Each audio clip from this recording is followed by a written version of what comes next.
सीता जी को देख करके जनक जी के अश्रुपात हो रहे थे।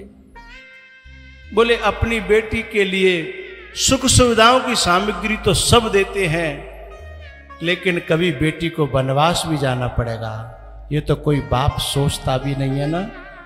मुझे क्या पता था कि तेरा वनवास होगा। लेकिन पुत्री पवित्र किए कुल दो,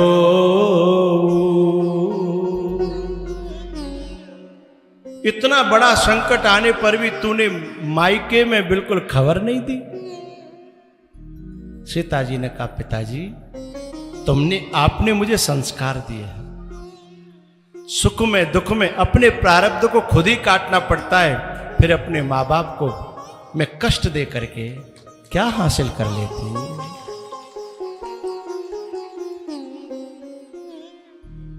सीता जी ने शिक्षा दी कि बड़े से बड़े कष्ट आने पर भी बेटी को अपने मायके में फोन नहीं खटखटाना चाहिए। जो नेक नेक बात पर बेटियां अपने माँ बाप के यहाँ फोन खटखटा देती हैं, यह उन्हीं के घर को बिगाड़ने वाली बात है। इसका खामियाजा कोई और नहीं, जिंदगी तो उन्हीं की खराब होगी ना। सीता जी ने कहा पिताजी आपने संस्कार दिए कि सुखस्य दुखस्य न कोपि दाता परो ददाति कुबुद्धि रेसा। सुख दुख का देने वाला दूसरा कोई नहीं है, तो फिर दूसरों को सूचना देने से अपने दुख में क्यों दूसरों को दुखी किया जाए।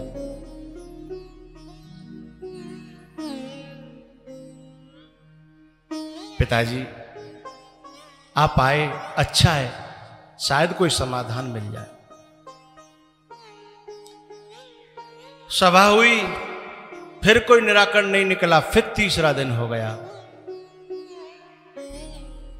जब भरत जी का ऐसा स्वभाव चरित्र और चारों तरफ चर्चा देखी, तो सीता जी की मां ने अपने शिविर में रात्रि में जनक जी से कहा महाराज आपने मुझे राम कथा तो बहुत सुनाई, पर आज मैं आपसे भरत कथा सुनना चाहती हूं। भरत के बारे में आप कुछ बोलेंगे? विदेह राज जनक, ज्ञानियों का भी ज्ञानी, विद्वानों का भी विद्वान, योगियों का भी योगी, अपनी रानी से कहता है यदि तू राम की बात करे तो मैं घंटों बोल दूं, और किसी पात्र की बात करे तो मैं तुझे कथा सुना दूं, लेकिन एक भरत का चरित्र ऐसा है जिसमें मेरी बुद्धि खड़ी रह जाती है। और सही बताऊं, मेरी ही नहीं, इस सभा में जितने ऋषि मुनि संत महात्मा भक्त और मंत्रीगण बैठे हैं, और यहां तक कि माताएं तक बैठी हैं, ये भी भरत की महिमा नहीं जानते। भरत अमित महिमा सुनु रानी। तीनों लोकों में केवल एक व्यक्ति है जो भरत की महिमा जानता है, लेकिन जानता है केवल, कह वो भी नहीं सकता। कौन है? जानहि राम, केवल राम, और कोई नहीं। न मंत्री, न ऋषि मुनि, न भरत के गुरु वशिष्ठ, एक व्यक्ति जानता, केवल राम। लेकिन वो तुम कहो कि वो कह दे, कहने की सामर्थ्य उनकी भी नहीं है, फिर मेरी तो औकात क्या है। भरत अमित महिमा सुनु रानी, जानहि राम न सकहे बखानी।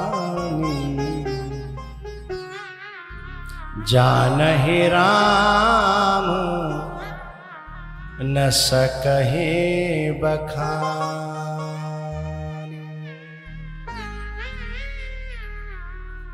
चौथे दिन फिर सभा हुई और उसमें जनक जी और वशिष्ठ जी, ये दोनों सर्वश्रेष्ठ महापुरुष हैं, और इन दोनों से प्रार्थना की गई कि आप दोनों जो निराकरण कर देंगे वह सर्वमान्य होगा।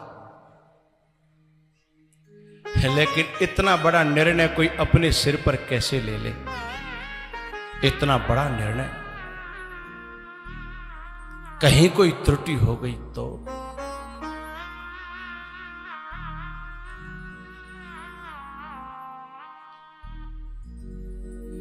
वशिष्ठ जी की जब बात आई, वशिष्ठ जी ने कहा सुनो भैया, आज मुझसे कोई न्याय की आशा मत करना। मैंने बड़े बड़े न्याय किए हैं और मैं साक्षात ब्रह्मा का पुत्र हूं। मेरी बुद्धि भी बड़ी विशाल है, लेकिन आज भरत महा महिमा जलराशि,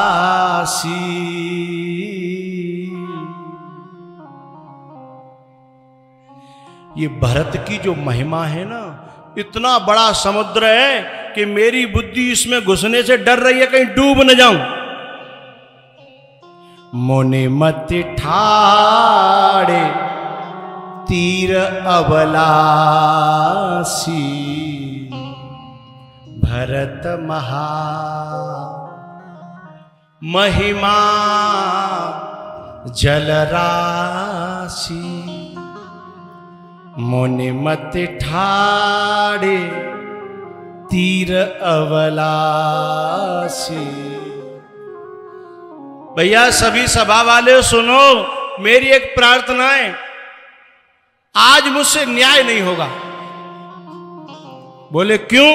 बोले न्याय तो वो कर सकता है जो बिल्कुल निष्पक्ष होगा, और आज मेरा बैरागी मन भी पक्षपाती हो गया।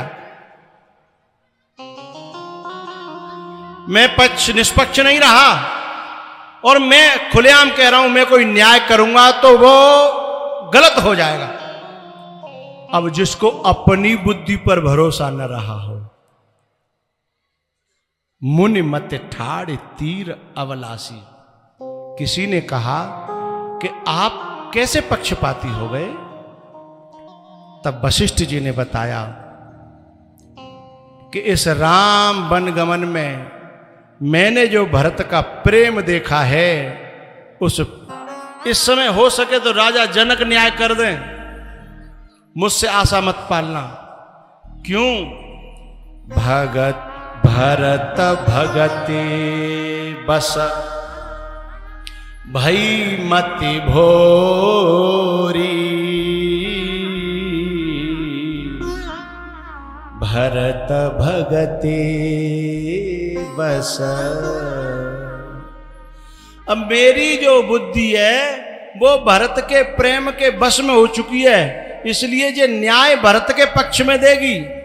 अब उसमें कोई अन्याय हो गया, इसलिए मेरी आशा मत पालिए। उसके बाद जनक जी का नंबर आता है।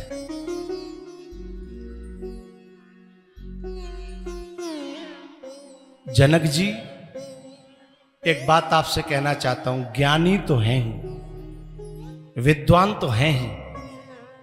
सुखदेव जी जैसे जो है उनसे प्रमाण पत्र लेने के लिए आते हैं वैराग्य का, किंतु ज्ञानी के संग संग में जनक जी प्रेमी भी बहुत बड़े हैं। भोग जोग मह राखिउ गोई,